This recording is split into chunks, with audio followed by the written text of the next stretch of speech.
Assalamualaikum dan salam Malaysia Madani. Bersama-sama saya Suaran Shah dalam Berita Pagi Sabah edisi Sabtu 17 Februari 2024. Kerajaan Sabah tiada halangan untuk menyokong penggunaan arang batu bagi menjana tenaga elektrik. Timbalan Ketua Menteri Datuk Seri Panglima Dr. Joaquim Gunsalam berkata, langkah berkenaan akan mengurangkan kos penjanaan tenaga yang sangat diperlukan, terutama untuk meningkatkan kapasiti penjanaan tenaga untuk membangunkan industri di Sabah. Menurut Datuk Joaquim, negara maju ketiga ini masih menggunakan arang batu untuk penjanaan tenaga elektrik.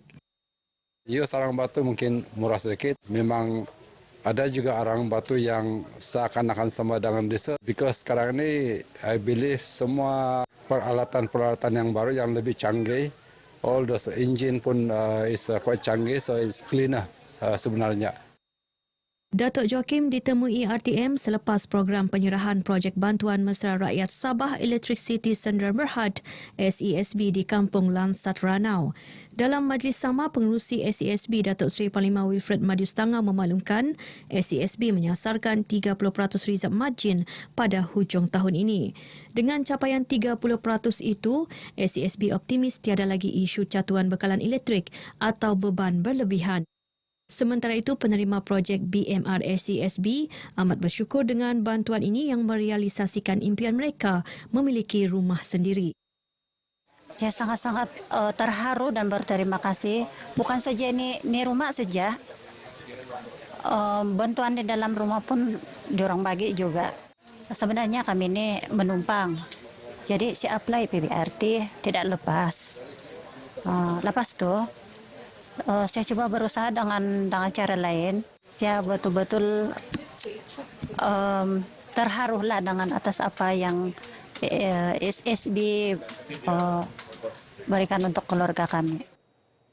Bantuan rumah bernilai RM75,000 ini dilengkapi 3 bilik tidur, ruang dapur, ruang tamu dan tandas. Kementerian Pembangunan Usahawan dan Koperasi KUSKOP sedia bekerjasama dengan institusi kemahiran latihan untuk membangunkan anak-anak muda dalam kalangan B40, terutama dalam sektor minyak dan gas. Menterinya Datuk Iwan Benedict berkata melalui kerjasama itu, kementeriannya akan melaksanakan program latihan profesional dan pendidikan Protoje untuk memberi latihan dalam minyak dan gas kepada para graduan.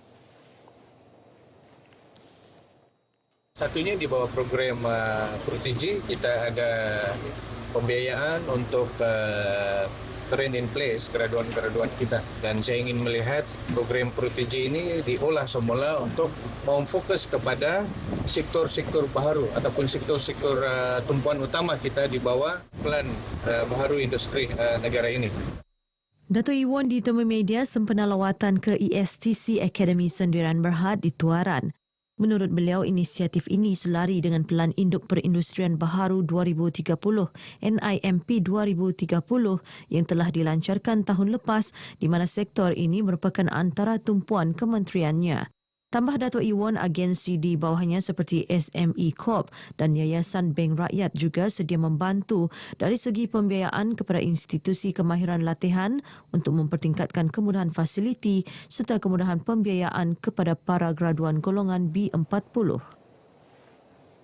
Sebanyak 18,668 kenderaan diperiksa dan 5,915 notis dikeluarkan dalam operasi khas bulan perayaan tahun 2024 di negeri ini. Pengarah kanan Penguatkuasa Jabatan Pengangkutan Jalan Malaysia, Datuk Lokman Jamaan berkata, sepanjang operasi itu kesalahan bagi kenderaan jenis motosikal adalah yang tertinggi direkodkan. Menurut Datuk Lokman, golongan penunggang motosikal mencatatkan kadar pematuhan terendah iaitu 54% yang masih kerap melakukan kesalahan di atas jalan raya. Antara kesalahan tersebut ialah tiada lesen memandu kompeten CDL, lesen kenderaan motor LKM tamat tempoh dan tiada insurans. Ketika ditemui media dalam operasi khas Tahun Baharu Cina, Datuk Lokman memaklumkan operasi yang dijalankan selama 14 hari bermula 1 Februari lalu merekodkan 110 buah motosikal disita atas pelbagai kesalahan. Saya mohon supaya pengguna-pengguna jalan raya, khususnya motosikal, terus mematuhi peraturan-peraturan jalan raya bukan untuk tujuan lain, tidak bukan adalah untuk memastikan keselamatan diri sendiri dan juga orang lain.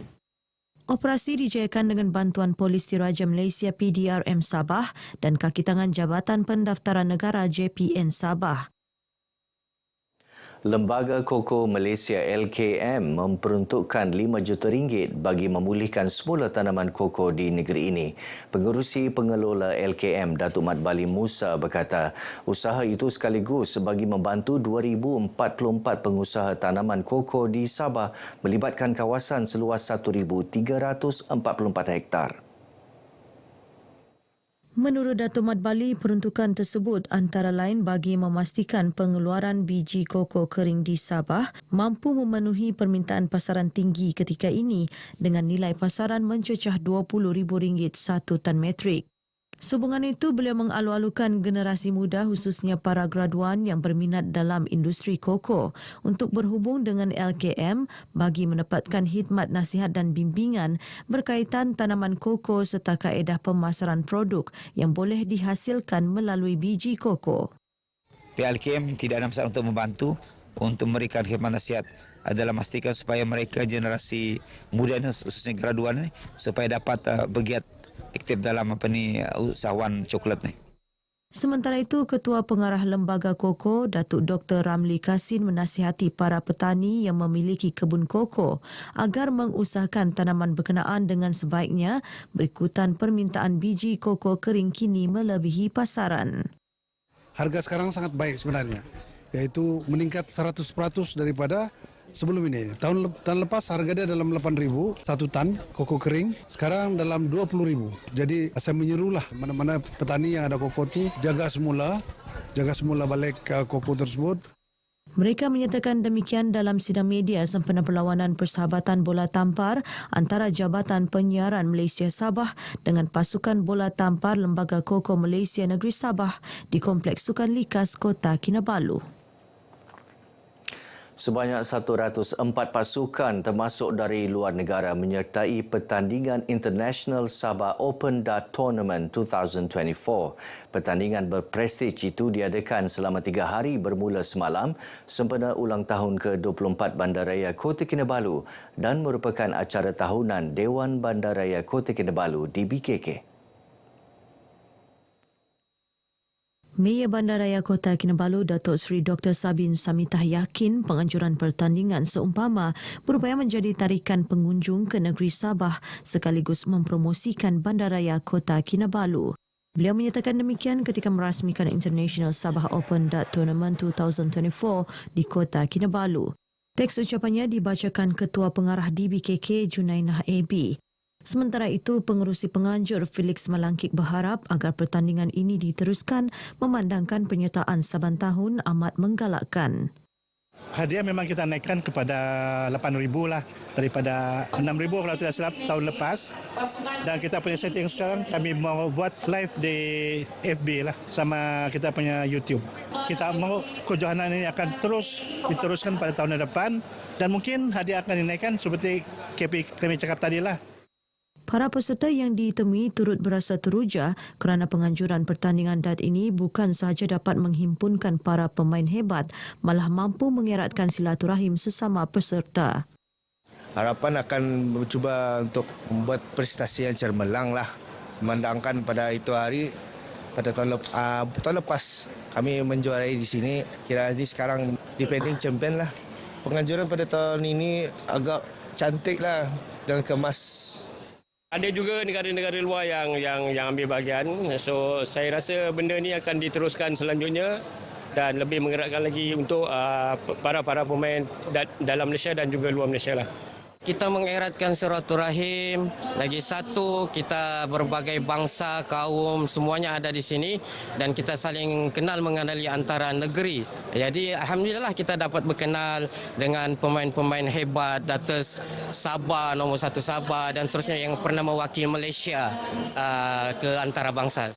Pertandingan dart ini menawarkan hadiah keseluruhan sebanyak RM23,400 bagi acara berpasukan, perseorangan lelaki dan perseorangan wanita.